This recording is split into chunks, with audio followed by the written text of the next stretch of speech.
he was a small businessman for 20 years.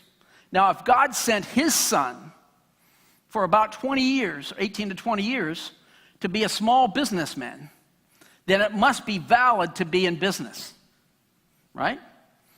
And it must also be valid to work with your hands.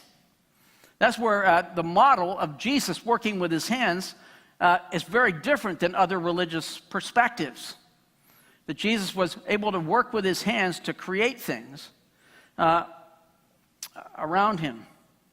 And there are some 26 economic parables of Jesus that are in the scriptures. So Jesus profoundly understood the economic perspective of his day and talks about it in a very fluent fashion. Like one in particular, I think, if you're going to build a tower, make sure you have the resources to count the cost of what it would cost to finish the tower. Because if you start the tower and don't finish it, you'll be a laughingstock. But my guess is he probably was involved in a project, or certainly knew of it, where somebody didn't have the money to finish his work. But these 26 economic parables of Jesus show how deeply acquainted he was with business and with the economic sphere of life.